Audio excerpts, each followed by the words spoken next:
Ya, assalamualaikum Sobat Edukasi Siaran. Kali ini kita kedatangan tamu dari Pekanbaru, yaitu komunitas pecinta Komunitas Pekanbaru Pekanbaru Tempo Dulu. Ini dengan Bang Hermansyah. Coris. Sehat Bang? Alhamdulillah.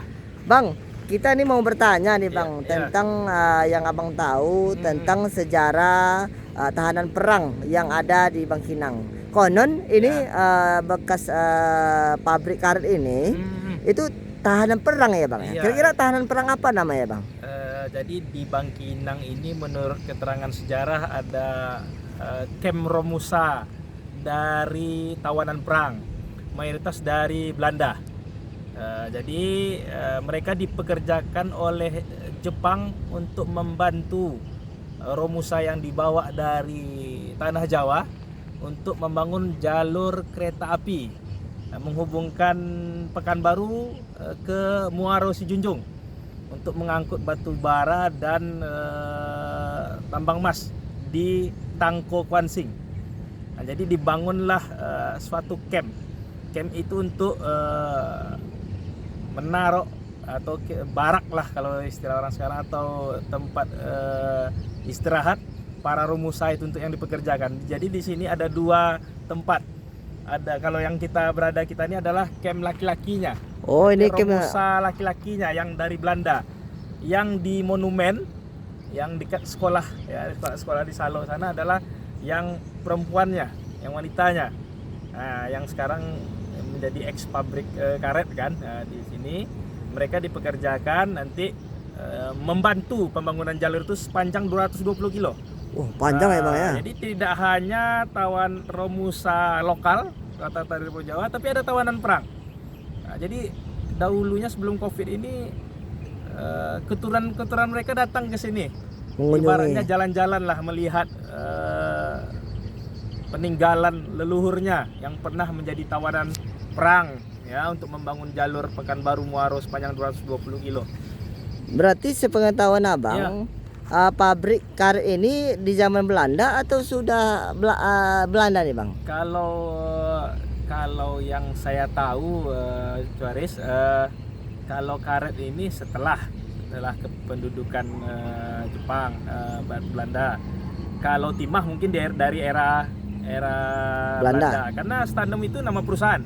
Nah, yang sekarang menjadi objek wisata di Kabupaten Kampar ini, di Bangkinang ini kan Stanum namanya. Stanum itu perusahaan timah Belanda, cabang dari Belitung. Bangka Belitung. Bangka Belitung kan timah itu kan Bangka Belitung. Jadi dibangun di sini pabrik perusahaan Stanum namanya. Ya, dibangun 1925, beroperasi 1926. Berarti pabriknya dulu di Stanum ya? Di Stanum ya. Stanum yang jadi kolam renang sekarang. Iya. Itu ex pabrik timah. Wah, ini menarik lah teman-teman ya. Seperti itu, Coris. Ini menarik teman-teman. Berarti pabrik karet ini berarti sebelum adanya ibaratnya Belanda sudah kalah, kan? Baru ada yang pabrik karet ya? Belanda ke Jepang kan, Jepang kalah perang. Jadi jalur itu kan tersambung tapi tidak terlaksana proyek itu. Kembali ke, ada yang mengatakan ada yang ditinggal di Indonesia ya, ada yang mengatakan kembali ke Jepang, yang versinya macam-macam. Karena katanya kalau kembali ke Jepang percuma saja katanya, karena sudah dibom Hiroshima atau Nagasaki. Ada yang mengatakan berapa data mengatakan bahwa mereka pulang ke Jepang gitu lah, pulang ke Jepang, karena tidak semua daerah di Jepang dibom oleh sekutu. Nah, setelah perkembangan itu muncullah pabrik karet. Pabrik karet. Jadi pabrik karet menurut saya, yang saya pelajari selama ini dengan kawan-kawan komunitas Pekanbaru Tempo Dulu, itu tidak di era pendudukan Jepang ataupun Belanda, tapi setelah kemerdekaan. Ya, gini ya Bang ya. Ini kita ada dapat dokumen juga. Ini di sini tempat tahanan perang laki-laki ini. Kita alhamdulillah masih jumpa foto-foto bekas tahanan perangnya.